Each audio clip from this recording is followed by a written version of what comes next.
ఈరోజే గురు పుష్యమి యోగం. గురువారం పుష్యమి నక్షత్రం కలిసి వస్తే దానిని గురు పుష్యమి యోగము అని పిలుస్తారు. ఇది చాలా అరుదుగా వచ్చే విశేషమైన యోగం. లక్ష్మీదేవి జన్మ నక్షత్రం పుష్యమి నక్షత్రం కాబట్టి ఈరోజు అమ్మవారిని పూజించిన వారికి లక్ష్మీ కటాక్షం కలుగుతుంది. ఈరోజు ఏ పని చేసినా అది తప్పకుండా విజయవంతమవుతుంది. అది ఎంతో విశేషమైన ఈరోజు ఈ కథను వింటే చాలు జన్మల పాపాలు తొలగి కోటి జన్మల పుణ్యం వస్తుంది. పూర్వకాలంలో ప్రతిష్టానపురంలో కౌశికుడు అనే బ్రాహ్మణుడు నివసించేవాడు. అతను పరమ కోపిష్టి, ఇతర స్త్రీల పట్ల ఆకర్షణ ఎక్కువగా కలిగినవాడు. అదృష్టవశాత్తు అతనికి భార్యగా వచ్చింది సుమతి. శాంతి స్వరూపురాలు, మహాపతివ్రత. భర్త ఎంత కోపిష్టి, వ్యామోహపరుడైనా సరే ఆమె అంత ఓర్పుతో ప్రేమతో ఉండేది. కౌశికుడు తప్పుదారులు తిరుగుతూ చివరకు కుష్ఠరోగానికి గురయ్యాడు. అలాంటి సమయంలో కూడా సుమతి అతన్ని వదిలిపెట్టకుండా సేవ చేసేది. ఒకరోజు కౌశికుడు ఒక వేశ్యను చూసి తనను ఆమె వద్దకు తీసుకువెళ్ళమని కోరాడు. ఆ మనోవేదన భరించడం ఏ భార్యకైనా కష్టం.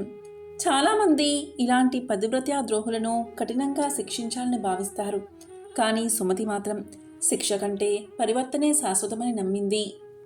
దీంతో భర్త ప్రియురాలను స్వయంగా ఒప్పించి భర్తను భుజాలపై వేసుకుని అక్కడికి తీసుకువెళ్లడం ఆమె సహనం, క్షమ, త్యాగాల పరాకాష్ట. ఈ విధంగా సుమతి భర్తను భుజాలపై ఎక్కించుకుని చీకటిలో వెళ్తూ ఉండగా కౌశికుడి కాలు మాండవ్య మునికి తగిలింది. దీంతో కోపంతో ముని ఇలా అన్నాడు: సూర్యోదయానికి ముందే నీ శరీరం 1000 ముక్కలవుతుంది అని శపించాడు. ఇక భర్తకు ఆపద రాకుండా చెయ్యాలని సంకల్పించిన సుమతి తన పాతివ్రత్య శక్తితో సూర్యోదయాన్ని ఆపేసింది. దీంతో లోకమంతా చీకటిలో మునిగిపోయింది. బ్రహ్మ, విష్ణు, మహేశ్వరులు కూడా సుమతి వద్దకు వచ్చి భర్తను ఆరోగ్యవంతుడిగా చేసి రక్షిస్తామని హామీ ఇచ్చారు. అప్పుడు ఆమె చీకటిని తొలగించింది. సూర్యోదయం అయిన వెంటనే కౌశికుడు ప్రాణాలు కోల్పోయాడు. ఆ సమయంలో సతీ అనసూయ అక్కడికి చేరి తన మహాశక్తితో భర్తకు ప్రాణం పోసి అతనికి యవ్వనాన్ని ప్రసాదించింది. త్రిమూర్తులు ఆమె పాతివ్రత్య మహిమకు మంత్రముగ్ధులై ఆశీస్సులు ఇచ్చారు. అవసరమైతే క్షణకాలం వైదవ్యాన్ని భరించి చివరకు భర్తను సంపూర్ణ ఆరోగ్యవంతుడిగా చెయ్యడం సుమతి మహోన్నతత్వానికి నిదర్శనం. పూర్వకాలంలో అవంతి దేశంలో కౌశికుడు అనే ఒక బ్రాహ్మణుడు నివసించేవాడు. అతడు తన కుల ధర్మాన్ని విడిచిపెట్టి వేశ్యాలోలుడై జీవిస్తూ ఉండేవాడు. ఒకనాడు కౌశికుడి ఇంటికి వృషభుడు అని ఒక యోగి వచ్చాడు. ఇక వేశ్యాలోలుడైన కౌశికుడు ఆ యోగిని పరమభక్తితో ఆహ్వానించి సేవలు చేసి పిండి వంటకాలు వండబెట్టి భోజనం పెట్టి పరిచర్యలు చేశాడు. దీంతో ఆ యోగి ఎంతగానో సంతోషించి కౌశికుణ్ణి, అతని కుటుంబాన్ని దీవించి వెళ్ళిపోయాడు. ఇలా కొంతకాలం గడిచిన తరువాత కౌశికుడు మరణించాడు. తరువాత కౌశికుడు దశాన్న దేశ రాజైన భద్రబాహుడి భార్యకు కడుపున పుట్టాడు. ఆ సమయంలో, అంటే ఆమె కడుపుతో ఉన్న సమయంలో ఆమె యొక్క సౌతులు ఆమె గర్భవతి అయి వారసుని ఇస్తున్నందుకు అసూయతో ఆమె తిన్న తిండిలో విషాన్ని పెట్టారు. అయినా సరే ఆ భద్రబాహుడి భార్య చనిపోలేదు. నెలలు నిండగా ఆమె ఒక కొడుకుకు జన్మను ఇచ్చింది. కొన్ని రోజుల తర్వాత సవతలు ఆమెకిచ్చిన విష ప్రభావం వల్ల తల్లి కొడుకుల దేహాల నిండా వ్రణ, అంటే పుండ్లు దేహమంతా పుట్టుకొచ్చాయి. దీంతో రాజైన భద్రబాహుడు వీటి నుంచి తల్లి కొడుకులను బయట పడేయడానికి ఎన్నో చికిత్సలు చేయించాడు. కానీ ఆ వ్రణాలు తగ్గలేదు. చివరికి రాజు విసిగిపోయి తల్లి కొడుకులను అడవిలో విడిచిపెట్టేశాడు. ఆ అడవులకు సమీపంలోనే ఒక నగరం ఉండేది. ఆ నగరంలో సంపన్నుడైన పద్మాకరుడు అని ఒక వైశ్యుడు ఉండేవాడు. ఒకరోజు పద్మాకరుడి దాసి అడవిలో విడిచిన తల్లి కొడుకులను చూసింది. వారిని వెంట పెట్టుకుని తన యజమాని దగ్గరకు తీసుకువెళ్ళి వారిని రక్షించమని ప్రార్థిస్తుంది. దీంతో పద్మాకరుడు ఎంతో జాలిపడి వారికి తన ఇంటిలోని స్థావరాన్ని కల్పించి చికిత్స చేస్తూ ఉండేవాడు. ఒకరోజు ఆ వ్రణాల బాధతో రాకుమారుడు మరణిస్తాడు. దానితో కొడుకు చావు బాధను తట్టుకోలేక రాజపత్ని కుంగిపోతుంది. ఇలా రాజపత్ని ఏడుస్తూ ఉండగా శివయోగి అనే మహర్షి వారింటికి వస్తాడు. అతడు రాజపత్నిని చూసి ఓదార్చినా ఆమె శాంతించదు. అప్పుడు ఆ శివయోగి భస్మాన్ని తీసి చనిపోయిన ఆ బాలుడిపై చల్లగానే ఆ బాలుడు బతుకుతాడు. తరువాత ఆ భస్మం అంటిన చేతితో ఆ మాతాపుత్రుల శరీరాలను ఆ శివయోగి తాకుతాడు. దీంతో వారి మీద ఉన్న వ్రణాలు పోయి ఎంతో ఆరోగ్యంగా మారతారు. దీంతో ఆ రాకుమారుడికి భద్రాయువు అనే పేరు పెడుతుంది తల్లి. అదేవిధంగా వైశ్యుడైన పద్మాకరుడికి ఒక కుమారుడు పుడతాడు. అతడు అలాగే భద్రాయువు ప్రాణ స్నేహితులుగా పెరిగి గురువుల వద్ద తమ తమ కులానికి సంబంధించిన విద్యలను భక్తి శ్రద్ధలతో నేర్చుకుంటారు. అలా పెరిగి వారు పెద్దవారవుతారు. ఒకనాడు మహర్షి భద్రాయువు వద్దకు వస్తాడు. అతడు అభ్యసించిన చదువును పరీక్షించి తెలుసుకుని ఇలా పలుకుతాడు. నాయనా, నీవు శివారాధన చెయ్యి. ఎలా చేయాలో ఆ విధానాన్ని నీకు బోధిస్తాను. నీవు రోజు శంకరుణ్ణి ఆరాధించు. ఇలా చేస్తే నీకు సర్వత్రా జయమే కలుగుతుంది అని చెప్పి ధనుర్బాణాలను ఖడ్గాన్ని ఇస్తాడు. దీంతో ఆ రాకుమారుడు ఎంతో ఇష్టంగా పరమేశ్వరుని ఆరాధించడం మొదలు పెడతాడు. శివుడు ఎంతగానో సంతోషించి ఆ రాకుమారుణ్ణి అనుగ్రహిస్తాడు. దీనివల్ల ఆ రాకుమారుడికి అపూర్వ శక్తులు లభిస్తాయి. ఇలా ఉండగా ఒకసారి మహారాజైన భద్రబాహుడిపై మగధులు దండెత్తి ఆ మహారాజును ఓడించి మహారాజును బంధించి రాజ్యాన్ని ఆక్రమిస్తారు. ఈ సంగతి తెలుసుకున్న రాకుమారుడు పద్మాకరుడి అనుమతి తీసుకుని తన దేశానికి వెళ్లి ఏకాంగ వీరుడై మగధులను రణానికి పిలిచి తన పరాక్రమంతో విజయాన్ని సాధిస్తాడు. ఇక శివ కవచ ప్రభావం వల్ల శత్రువులు ప్రయోగించిన అస్త్రశస్త్రాలు రాకుమారుడికి ఎటువంటి హాని కలిగించలేకపోతాయి. అప్పుడు రాకుమారుడు వారందరినీ కూడా సంహరించి శత్రు రాజులను బంధించి సింహాసనాన్ని ఆక్రమిస్తాడు. వెంటనే చెరసాలలో ఉన్న తన తండ్రిని సవతి తల్లులను విడిపించి ఆ సింహాసనం మీద తన తండ్రిని కూర్చోబెడతాడు. అప్పుడు భద్రబాహుడు ఆనందంతో, నాయనా, నీవెవరో నాకు తెలియదు, కానీ నువ్వు నాకు చేసిన ఈ మహా ఉపకారానికి నేను, నా రాజ్యంలో ఉండే ప్రజలందరూ కూడా ఎంతగానో రుణపడి ఉంటాము అని చెప్తూ ఉండగా శివయోగి అక్కడికి వస్తాడు. అప్పుడు శివయోగి ఇలా పలుకుతాడు. రాజా, ఇతనెవరో నీవు గుర్తుపట్టలేదనుకుంటా. ఇతను మరెవరో కాదు, సాక్షాత్తు స్వయానా నీ పుత్రుడే. నీ భార్య పుత్రుడు రోగగ్రస్తులు అయ్యారని పూర్వం నీవు అడవిలో విడిచావు కదా, మర్చిపోయావా? ఆ పుత్రుడే ఇతను. నీ భార్య ఉత్తముడైన పద్మాకరుడి రక్షణలో ఉంది అని చెప్పగా దాంతో మహారాజు తన కొడుకుని ఆనందంతో కౌగలించుకుంటాడు. తన భార్యను కూడా పిలిపించి వాడితో సుఖంగా తన జీవితాన్ని గడపసాగుతాడు. ఇలా ఉండగా ఒకసారి చంద్రాగదుడు అనే రాజు ఈ రాకుమారుడి యొక్క గుణగణాల గురించి వింటాడు. అప్పుడు అక్కడికి శివయోగి రాగా శివయోగి చంద్రాగదుడితో ఇలా పలుకుతాడు. మహారాజా, ఆలోచించకు.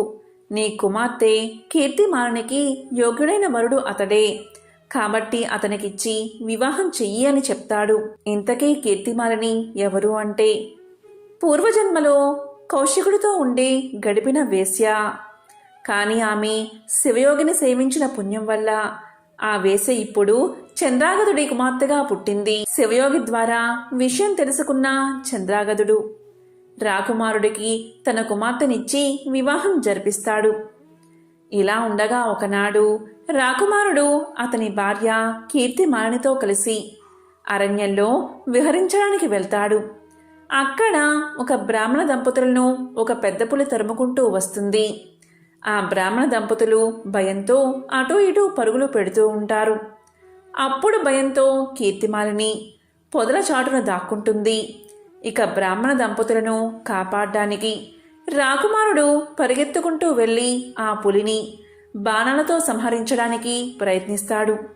అయినా ఆ పులి చలించదు. ఇక రాకుమారుడు వివిధ అస్త్రాలను ఉపయోగించి దాన్ని చంపడానికి ఎంతగానో ప్రయత్నిస్తాడు. కానీ ఆ అస్త్రాలేవి పులికి హాని కలిగించవు. అప్పుడే అక్కడ ఉన్న బ్రాహ్మణ స్త్రీని ఆ పులి చంపి తినేస్తుంది.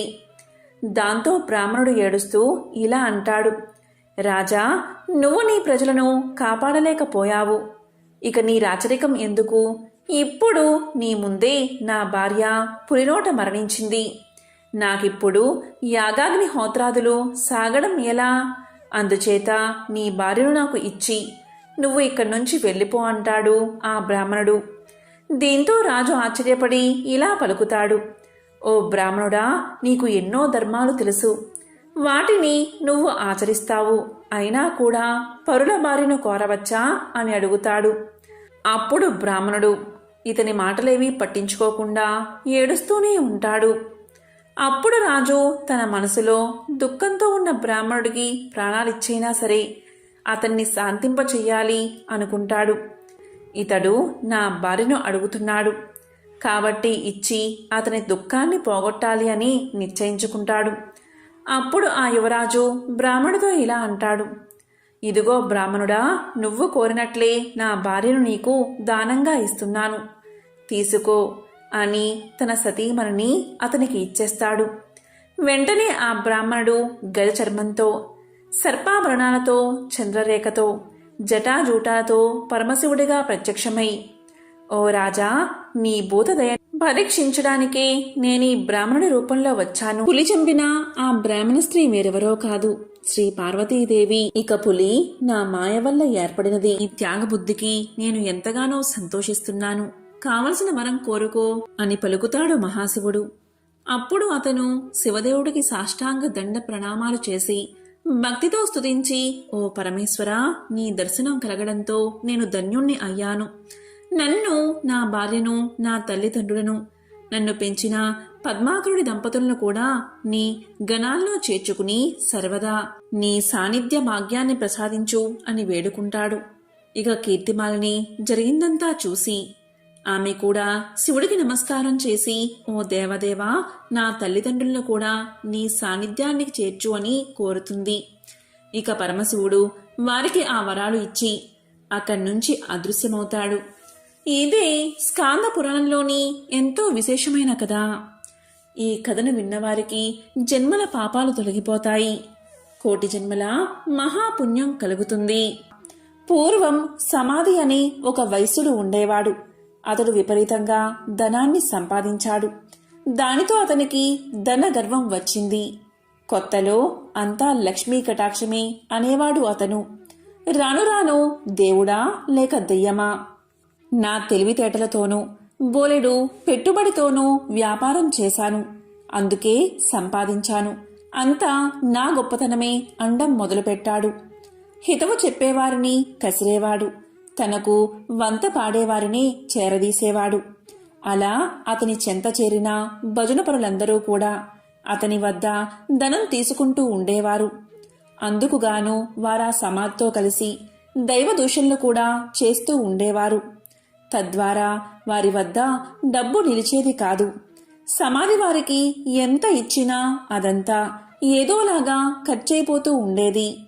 పనికిమాలిన వారికి అనవసరపు ఖర్చులకు డబ్బు ఇచ్చి అవసరానికి డబ్బు లేక డాబోసరికి తన పలుకుబడిపై అప్పులు చేసి అవి తీర్చలేక సమాధి దరిద్రుడైపోయాడు.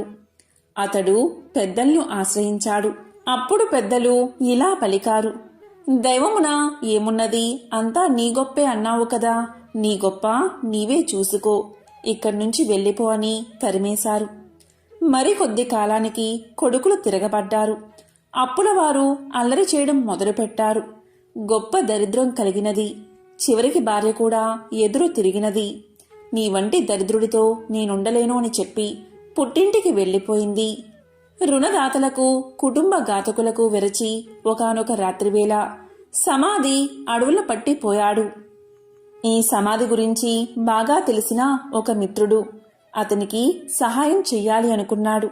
కానీ తక్కిన వ్యాపారులు అడ్డుపడుతూ ఉండడం వల్ల ఒకరోజు ఆ మిత్రుడు ఒక చేతికర్ర దొలిపించి అందులో ఖరీదైన వజ్రాలు వేసి సమాధికి ఇచ్చాడు. అప్పుడు ఆ మిత్రుడు సమాధితో ఇలా పలికాడు, సమాధి, నీవు దరిద్రంచే బాధపడుతూ ముసలివాడివలే అయిపోయావు. నేను ప్రత్యక్షంగా ధనమిస్తే ఇతర వ్యాపారులతో నాకు గొడవ వస్తుంది. కాబట్టి నీ చేతికి ఊతంగా ఈ కర్రను తీసుకో అని చెప్పాడు. దానికి సమాధి ఎంతో బాధతో ఆ చేతికర్ర తీసుకుని ఆ చేతికర్రతో సంతకు వెళ్లి ఆ చేతికర్రను సంతలో ఎవరో పొరుగువాడికి చవకగా అమ్మేసి దానితో వంట సరుకులు కొనుగోలు చేశాడు. సమాధి చేసింది విని మిత్రుడు ఎంతో బాధపడ్డాడు. సమాధి యొక్క దరిద్రావస్థను ఎలాగైనా తప్పించాలని ఆ మిత్రుడు మరొకసారి సమాధిని పిలిచి ఇలా పలికాడు. సమాధి, ఈ గుమ్మడికాయ తీసుకో అని ఒక గుమ్మడికాయ ఇచ్చాడు. దాని నిండుగా బంగారు కాసులు పోసి ఇచ్చాడు. ఇంటికి వెళ్లి దాన్ని పగలగొడితే ధనం కనిపిస్తుంది కదా అని ఆ మిత్రుడి ఆలోచన. కాని సమాధి ఆ గుమ్మడికాయను వేరొక కూరగాయల వ్యాపారికి అమ్మేసి ఆ చిల్లరతోనే ఇంటికి వెళ్లిపోయాడు.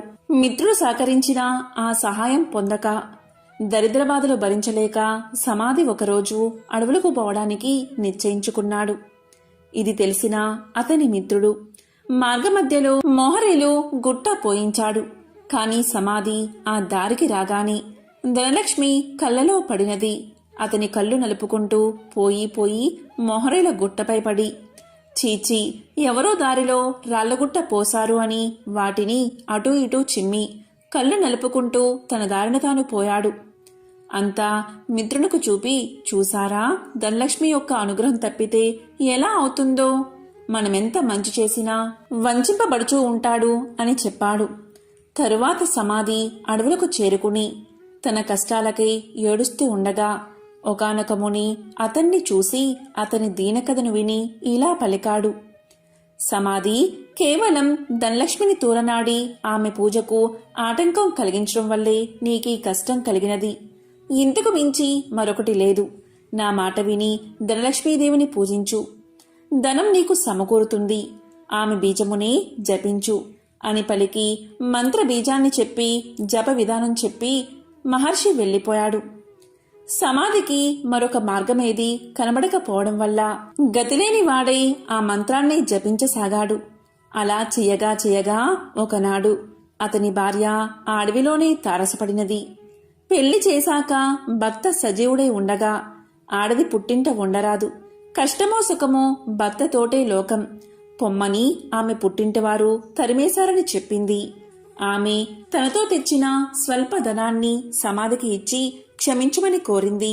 అతి త్వరలో దీపావళి రాబోవుచుండడచే సమాధి ఆదనంతో నగరానికి వెళ్లి తగు సామాగ్రలు కొని అదేవిధంగా పురోహితుడికి క్షమాపణ చెప్పుకుని తనతో పాటు అడవులకు తీసుకువచ్చాడు. దీపావళి రాత్రి యథావిధిగా యథాశక్తిగా ధనలక్ష్మీ పూజను చేసుకున్నాడు సమాధి. దానితో సంతృప్తిగా శాంతించిన ధనలక్ష్మి సమాధిని అనుగ్రహించింది. దాంతో పురోహితుడు ఊరిలోనికి పోయి సమాధి ఉనికిని అతనిలోని మార్పును అందరికీ తెలియచేశాడు. సమాధి మిత్రుడు అలాగే విప్రుడు కూడా దీన్ని సమర్థించారు. అవును, అమ్మవారిని కించపరచడం వల్లే అతనికి ఇటువంటి గతి పట్టింది కాని సమాధి చెడ్డవాడు కాడు అని మరీ చెప్పగా ఇతర వ్యాపారులు కూడా ఆలోచించి సమాధిని తిరిగి ఊరిలోకి పిలిచారు. మిత్రులు ఇచ్చిన పెట్టుబడితో సమాధి మరలా వ్యాపారాన్ని ప్రారంభించి నిత్యము ధనలక్ష్మీదేవిని పూజిస్తూ ఆ తల్లి అనుగ్రహం వల్ల అతని వ్యాపారం అభివృద్ధి చెందడం వల్ల తిరిగి కోటీశ్వరుడుగా మారి సకల సౌభాగ్యాలతో తులతూగుతూ ఉన్నాడు. కాబట్టి ఎవరైతే ప్రతి గురు శుక్రవార రోజుల్లోనూ అష్టమి, నవమి, దశమి, పౌర్ణమి తిథులయందు ఆ అమ్మవారిని పూజించి ఈ కథను వింటే ధనలక్ష్మీదేవి యొక్క అనుగ్రహానికి పాత్రులు అవుతారు. ఈ కథ విన్నా చదివినా సర్వశుభాలు చేకూరతాయి. ఇదే ధనలక్ష్మీదేవి యొక్క కథ. త్రిలోక సంచారి అయిన నారద మునికి ప్రతిదీ తెలుసుకోవాలనే ఆతృత ఉంటుంది. ఇది మనందరికీ తెలిసిన విషయమే. అదేవిధంగా నారదముని ఒకసారి ఆతృతగా లక్ష్మీదేవిని ఇలా అడుగుతాడు. అమ్మా లక్ష్మీదేవి, మీరెప్పుడూ కూడా విష్ణుమూర్తి పాదాలను ఎందుకు నొక్కుతారు అని అడుగుతాడు. దానికి లక్ష్మీదేవి ఇలా సమాధానం చెప్తుంది. మానవుల నుండి భగవంతుడి వరకు గ్రహాలన్నీ తన్ను ప్రభావితం చేస్తాయని లక్ష్మీదేవి సమాధానం చెప్తుంది. ఈ గ్రహాల చెడు ప్రభావం శ్రీహరి పాదాలను నొక్కడం ద్వారా ముగుస్తుంది. కాబట్టి ఆమె తన శ్రీహరి పాదాలను నొక్కుతుంది అని సమాధానం చెప్తుంది.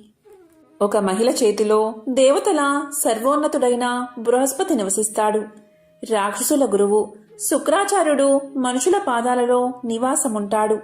భార్య తన భర్త పాదాలను నొక్కినప్పుడు గ్రహాల యొక్క చెడు ప్రభావాలను నివారించడంతో పాటు సంపద కూడా వృద్ధి అవుతుందని లక్ష్మీదేవి విష్ణు పాదాలను నొక్కడానికి కారణమని ఆమె ఎంతో సులువుగా నారదుడికి సమాధానం చెప్తుంది. లక్ష్మీదేవి ఐశ్వర్యానికి దేవత, జ్యేష్ఠాదేవి దారిద్ర్య దేవత. ఒకసారి వీరిద్దరికీ ఒక చిన్న అనుమానం వచ్చింది. ఆ అనుమానం ఏంటి అంటే తమలో ఎవరు చాలా అందంగా ఉన్నారో అని. ఈ విషయమై వీరిద్దరూ వాదించుకుంటూ ఉండగా వారికి ఎదురుగా ఒక వ్యాపారి వస్తువు కనిపించాడు. ఇక వాదించడం ఆపేసి ఆ వ్యాపారిని అడిగి నిజం తెలుసుకోవాలి అనుకున్నారు అక్కా చెల్లెళ్ళు. అలా అనుకున్నదే తడువుగా జ్యేష్ఠాదేవి లక్ష్మీదేవిలు అతడి ముందుకు వెళ్లి నిల్చున్నారు. తామిద్దరం ఎవరమో కూడా అతడికి వివరించి చెప్పారు. ఐశ్వర్య దేవత లక్ష్మీదేవి, దారిద్ర్య దేవత జ్యేష్ఠాదేవి ఇద్దరూ ప్రత్యక్షమై కనిపించి అలా అడిగేసరికి ఆ వ్యాపారికి నోట మాట రాలేదు. ఇద్దరూ ఒకేసారి కనిపించినందుకు సంతోషించాలో లేక బాధపడాలో కూడా అతనికి అర్థం కాలేదు.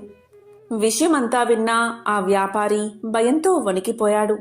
ఇద్దరిలోనూ లక్ష్మీదేవే అందమైనదని అతనికి తెలుసు. అయితే నిజాన్ని చెబితే జ్యేష్ఠాదేవికి కోపం వస్తుంది. ఆమెకు కోపం వస్తే తనను ఇంకా పేదవాడిని చేస్తుందని తెలుసు. ఇక లక్ష్మీదేవి అందంగా లేదని చెబితే ఆమెకు కోపం వస్తుంది. ఆమెకు కోపం వస్తే తనకున్న ఈ మాత్రం సంపదను కూడా లేకుండా చేసేస్తుంది. ఏం చేసేది భగవంతుడా అంటూ తలపట్టుకున్నాడు. ఇంతలో ఆ వ్యాపారికి ఒక మెరుపులాంటి ఆలోచన వచ్చింది. ఏదైతే అది అయిందని మనసుకు సర్ది చెప్పుకున్న ఆ వ్యాపారి ఆ దేవతలిద్దరికీ నమస్కారం చేశాడు. వెంటనే ఆ వ్యాపారి ఇలా చెప్పాడు. అమ్మా, ఓ మహాలక్ష్మి, నువ్వు ఇంట్లోకి వస్తున్నప్పుడు నీ అంత అందమైన స్త్రీ భూలోకంలో కాని స్వర్గలోకంలో కాని ఎవరూ ఉండరు అని చెప్పాడు. అలాగే జ్యేష్ఠాదేవి వైపు చూసి, అమ్మా, ఓ జ్యేష్ఠాదేవి, నువ్వు ఇంటి నుంచి బయటకు వెళ్తుంటే నీ అందం సొగసు వర్ణించేందుకు మాటలు చాలవు. ఆ సమయంలో నీ అందాన్ని ఎవరితోనూ పోల్చలేమో అని సమాధానం చెప్పాడు. ఆ వ్యాపారి ఎవరి మనసులో నొప్పించని విధంగా చెప్పిన తీరు జ్యేష్ఠాదేవి లక్ష్మీదేవులను సంతృప్తిపరిచింది.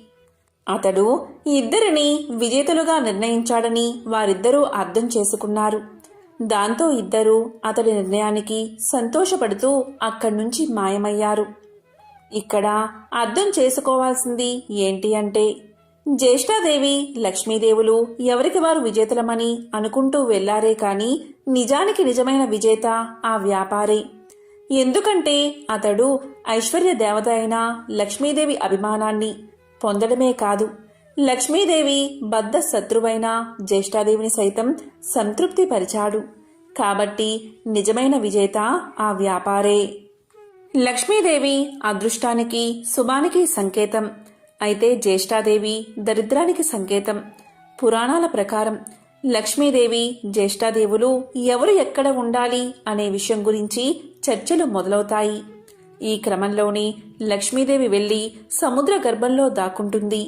సముద్ర గర్భం నుంచి తను బయటికి రావాలని జ్యేష్ఠాదేవి కోరడంతో తాను బయటకు వచ్చి ఏ ప్రదేశంలో కొలువై ఉండాలో తెలియచేస్తుంది. ఈ విధంగా సముద్ర గర్భం నుంచి బయటకు వచ్చిన లక్ష్మీదేవి తాను పసుపు కుంకుమల్లో కొలువై ఉంటానని చెప్తుంది. అందుకే ఏదైనా శుభకార్యాలలో పసుపు కుంకుమలకు అంత ప్రాధాన్యత ఇస్తాము. పెళ్లి పత్రికలకు కూడా పసుపు కుంకుమ రాయడం వల్ల సాక్షాత్తు లక్ష్మీదేవిని ఆహ్వానించినట్లు. ఇలా పసుపు కుంకుమ రాయడం వల్ల ఆ పెళ్లిలో ఎలాంటి ఆటంకాలు లేకుండా లక్ష్మీదేవి కృప నూతన వధూవరులపై ఉంటుందని భావిస్తారు. అందుకే వివాహ ఆహ్వాన పత్రికలకు పసుపు కుంకుమలు రాస్తారని పురాణాలు చెబుతున్నాయి. మనం లక్ష్మీదేవి చిత్రపటాన్ని చూసినప్పుడు ఆమెకు గుడ్లగూప వాహనంగా ఉండడాన్ని చూస్తూ ఉంటాం. లక్ష్మీదేవికి గుడ్లగూప ఎలా వాహనమైనది అనే ప్రశ్న మనల్ని పట్టి పీడిస్తుంది. దానికి సమాధానం ఇప్పుడు తెలుసుకుందాం. ఒకప్పుడు కౌశికుడు అని ఒక గొప్ప విష్ణుభక్తుడు ఉండేవాడు. అతడు గొప్ప సంగీత విద్వాంసుడు. సుమధురమైన తన గాన మాధుర్యంతో మహావిష్ణువుని ప్రసన్నం చేసుకున్నాడు. స్థూల శరీరాన్ని విడిచిన తర్వాత విష్ణు లోకాన్ని చేరుకున్నాడు. శ్రీహరి తన ప్రియభక్తుణ్ణి స్వాగతించి అతని గౌరవార్థం అంతరంగిక సంగీత సభ ఒకటి ఏర్పాటు చేశాడు. ఆ సభలో దేవర్షి నారదుడికి ప్రవేశం లభించలేదు. తుంబురుడికి సకల మర్యాదలతో స్వాగతం చెప్పారు. తనకు ప్రవేశం లేకపోవడం అటుంచి తన ప్రత్యర్థి అయిన తుంబురుడికి స్వాగత సత్కార్యాలు లభించడం చూసిన నారదుడు ఎంతో మండిపడ్డాడు. అయినా తమాయించుకుని లక్ష్మీదేవి మందిరంలోంచి లోనికి పోవడానికి ప్రయత్నం చేశాడు. అక్కడ కూడా లక్ష్మీదేవి యొక్క చెలికత్తెలు నారదుడికి అడ్డుపడ్డారు. దానితో ఎంతో కోపగించిన నారదుడు మహాలక్ష్మిని శపించాడు. అది తెలిసిన వెంటనే లక్ష్మీనారాయణులు నారదుని ముందు ప్రత్యక్షం అయ్యారు. తమను మన్నించమని వేడుకున్నారు. అప్పటికి నారదుడి కోపం శాంతించింది. తన తొందరపాటుకు పశ్చాత్తాపం మొదలైనది. శరీరమంతా చెమటలు పట్టాయి. కీలరిగి వాత పెట్టడం బాగా తెలిసిన నారాయణుడు చేసిన దానికి సిగ్గుపడుతున్న నారదుణ్ణి చూసి ఇలా పలికాడు. నారదా, నీ కోపం కారణం నాకు తెలుసు. నిజానికి భక్తి జ్ఞానములయందు శీలవర్తములయందు తుంబురుడు నీకన్నా కపటి కాడు, గర్విష్ఠుడు కాడు. కపట భక్తిని ప్రదర్శించేవారు ఎన్ని తీర్థాలు సేవించినప్పటికీ వ్యర్థం. భక్తి శ్రద్ధలతో నన్ను కొలిచేవారికి అవశ్యం వశుడనే. సంగీతం చేత నన్ను చేరవచ్చునని చాటి చెప్పడానికే కౌశిక తుంబురులను నేను సత్కరించాను. నీ శాపానికి ఏమీ బాధపడకు, లోకహితమే జరుగుతుంది, చింతించవద్దు అని చెప్పాడు నారాయణుడు. నారదునికి అప్పటికి జ్ఞానోదయమైనది. ఓ దేవదేవా, నా తప్పుళ్ళు క్షమించు. అవివేకి వలె ప్రవర్తించాను, నన్ను కాపాడు. తుంబురా, కౌశికుల వలె సంగీతంలో మేటినైతే ఇంతటి విపరీతం జరిగి ఉండేది కాదు కదా అంటూ కట్టెలు తెంచుకుని ప్రవహిస్తున్న కన్నీటి వరద మధ్య నారదుడు నారాయణుడి పాదాల మీద పడ్డాడు. భక్తుని పశ్చాత్తాపం భగవంతుడి హృదయాన్ని కరిగించింది. తన దివ్య హస్తాలతో నారదుణ్ణి పైకి లేపాడు నారాయణుడు. ధైర్యాన్ని చెప్పాడు. సంగీతం నేర్చుకోవాలన్న కుతూహలం నిజంగా ఉంటే తాను చెప్పినట్లు చెయ్యమన్నాడు. ఉత్తరాన మానస సరోవరానికి అవతల ఒక పర్వత శిఖరముంది. దానిమీద ఒక దివాంతం ఉంది. ఆ ఉలూకాపతికి శుశ్రూష చేసి సంగీతంలో మేటివి కమ్మని దీవించాడు నారాయణుడు. దీంతో నారదుడు శ్రీమన్నారాయణుడికి కృతజ్ఞతలు ప్రకటిస్తూ చేతులు జోడించిన నారదుడు సెలవు పుచ్చుకున్నాడు. వెంటనే మనోవేగంతో మానస సరోవరం చేరుకున్నాడు. కమ్మని సంగీతం అస్పష్టంగా వినిపిస్తుంది. తెరలు తెరలుగా వస్తున్న ఆ గాన మాధుర్యాన్ని పట్టుకుని ఆవలగిరి శిఖరం చేరాడు నారదుడు. గంధర్వ, కిన్నెర, కింపురుష, అప్సరసాదులెందరో అక్కడ సంగీతాభ్యాసం చేస్తున్నారు. వారి మధ్య గురు పీఠం మీద దివ్యకాంతులతో ప్రకాశిస్తున్న గానబంధు నారదుణ్ణి చూడగానే వినయంతో ఆసనం దిగి ఎదురు వెళ్లాడు. ఆనందంగా ఆసనం చూపి కుశల ప్రశ్నలు వేశాడు. ఎందుకు వచ్చాడో కారణం చెప్పమని ప్రార్థించాడు. నారదుడు గానబంధు వినయానికి, సంగీత పాఠవానికి ఆశ్చర్యపోయాడు. తనకు తెలియని ఈ సంగీతవేత్త ఎవరని ఆలోచనలో పడ్డాడు. అతడు ఎవరైతేనేం, తనకు కావలసినది సంగీత విద్య. ఉలూకాపతికి నమస్కారం చేసి జపతపాదులకు సాధ్యం కాని శ్రీహరిని తుంబుర కౌశికులు గాన మాధుర్యంతో వశం చేసుకున్నారని, తనకు అలాంటి దివ్యగాన విద్యను ప్రసాదించమని వేడుకున్నాడు. గానబంధు అంటే ఉలూకాపతి. నారదుడి ఆంతర్యం గ్రహించి ముందు తానెవరో వివరించసాగాడు. ఓ నారద మహర్షి, నేను చెప్పేది శ్రద్ధగా వినండి. పూర్వం భువనేశుడు అనే రాజు ఉండేవాడు. అతడు చాలా జాలిగుండె కలవాడు. ధర్మవర్తనుడు. సంప్రదాయానుసారం ధర్మకార్యాలన్నీ క్రమం తప్పకుండా నిర్వహించేవాడు. అటువంటి ఉత్తమ పాలకుడు సంగీతాన్ని మాత్రం నిషేధించాడు. ఎవరైనా గానాలాపన చేస్తే మరణశిక్ష విధించమని మంత్రులకు తెలియచేశాడు. భగవంతుణ్ణి కూడా భక్తి గీతాలతో స్తుతించకూడదని చాటింపు వేయించాడు. ఒకరోజు హరిమిత్రుడు అనే భక్తుడు రాజు ఆజ్ఞను మర్చిపోయి భగవంతుణ్ణి కీర్తిస్తూ గానం చేశాడు. ఆ గాన మాధుర్యంలో మునిగిపోయిన ప్రజలు కూడా పాడకూడదు అన్న విషయాన్ని మర్చిపోయారు. వెంటనే రాజభటులు వచ్చారు. హరిమిత్రుణ్ణి రాజు ముందు నిలబెట్టారు. రాజు ఆలోచించాడు. పాడినవాడు బ్రాహ్మణుడు. బ్రహ్మహత్య మహాపాపం. మరణశిక్షతో సమానమైనది రాజ్య బహిష్కరణ. ఇలా ఆలోచించి హరిమిత్రుడి సంపదనంతా స్వాధీనం చేసుకుని రాజ్యం నుంచి వెళ్ళగొట్టాడు రాజు. కాలచక్రం తిరగడం మానదు కదా. కొంతకాలానికి రాజు మరణించాడు. పుట్టిన ప్రతి ప్రాణి గిట్టక తప్పదు. అలాగే గిట్టిన ప్రాణి కూడా పుట్టక తప్పదు. నరుడిగా మరణించిన రాజు గుడ్లగోపగా జన్మించాడు. దివాంద జన్మ కాబట్టి రాత్రులందే ఆహారం సంపాదించుకోవాలి. తిండి ఒక సమస్యగా తయారైనది. పురాకృత దోష ఫలితం కాబోలు. ఒకసారి 4 రోజులైనా ఆహారం దొరకలేదు. ఆకలి దుర్లభమైపోయినది. చివరికి మరణాన్ని ఆహ్వానించాడు. అతడు పూర్వజన్మలో చేసుకున్న సుకృతం వల్ల మరణదేవత యమధర్మరాజు వచ్చి ఎదురుగా నిలబడ్డాడు. ప్రాణం తీయకుండా ఎదురుగా నిలబడ్డ యముణ్ణి చూసి, ధర్మరాజా, ఎందుకు ఈ విధంగా నన్ను బాధపెడుతున్నావు? నేను గత జన్మలో రాజుగా ప్రజలపై ఎంతవరకు దయాదాక్షిణ్యాలు చూపించాలో అంతవరకు చూపించాను. నీవెందుకు నాపై దయచూపవు అన్నాడు భువనేశుడు. దివాంద స్థితికి యమధర్మరాజు ఎంతో జాలిపడ్డాడు. తాను చేసిన తప్పేమిటో తెలియకుండా ఎవరైనా శిక్ష అనుభవించడం ధర్మం కాదు కదా. తెలిసినప్పుడే కదా పశ్చాత్తాపం కలిగేది. అలా ఆలోచించి అసలు విషయం చెప్పాడు యమధర్మరాజు. దివాందమా, నీవు రాజుగా ఉన్నప్పుడు అనేక సత్కార్యాలు చేసిన మాట నిజమే. కాని పరమాత్ముణ్ణి వేద మంత్రాలతో మాత్రమే స్తుతించాలని శాసించడం నీ మూర్ఖత్వం. పరమ పావనమైన సంగీతంతో హరికీర్తన చేసిన హరిమిత్రుణ్ణి శిక్షించిన పాపం తక్కువైంది కాదు కదా. ఆ పాప ఫలితం కొండంతై నీకు లభించిన పుణ్యఫలానికి మించిపోయింది. అదే నేడు నిన్ను పట్టి పీడిస్తుంది. విష్ణు భక్తులకు చేసిన కీడు నీకీ అవస్థ తెచ్చిపెట్టింది. దీని నుంచి బయటపడ్డం ఎవరికీ సాధ్యం కాదు.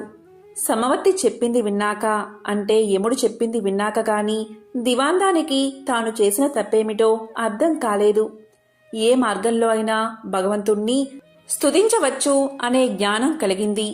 చేసిన తప్పుకు క్షమించి ఎలా అయినా బయటపడే మార్గం చూపించవని ధర్మదేవత పాదాల మీద పడ్డాడు. దీంతో యముడి హృదయం కూడా ద్రవించింది. ఉలూకరాజా, చేసిన తప్పుకు శిక్ష అనుభవించక తప్పదు.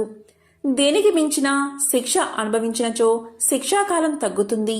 అంగీకరిస్తే ఆ గుహలోనికి రా. అందులో నీ గత జన్మ దేహముంది. అందుండి రోజుకు కొంత మాంసాన్ని చీల్చుకుని భక్షించు. అది పూర్తయిన తర్వాత నీకు శుభం కలుగుతుంది అని దీవించి వెళ్ళిపోయాడు. ఓ మహర్షి, ఆ దురదృష్టవంతుణ్ణి నేనే. ఆ తరువాత నేనొక రోజున నా శవం వద్ద కూర్చుని ఉండగా దివ్య తేజస్వి అయిన ఒక బ్రాహ్మణుడు రథంలో పోతూ నా ముందున్న శవాన్ని చూసి రథాన్ని ఆపాడు. దగ్గరకొచ్చి చూసి, ఇది భువనేశుని కాయం వలె ఉన్నది. ఇది ఇక్కడెలా పడి ఉన్నది?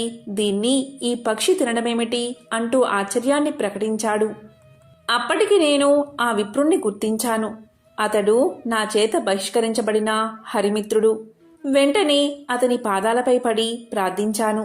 తప్పుకు క్షమించమని అడిగాను. దుఃఖాశ్రువులు నేల రాలుతూ ఉండగా యమధర్మరాజు తెలియచేసిన విషయమంతా వివరించాను. హరిమిత్రుడు అది విని చలించిపోయాడు. తన అంతరంగ భావమునకు అనుగుణంగా ఇలా పలికాడు.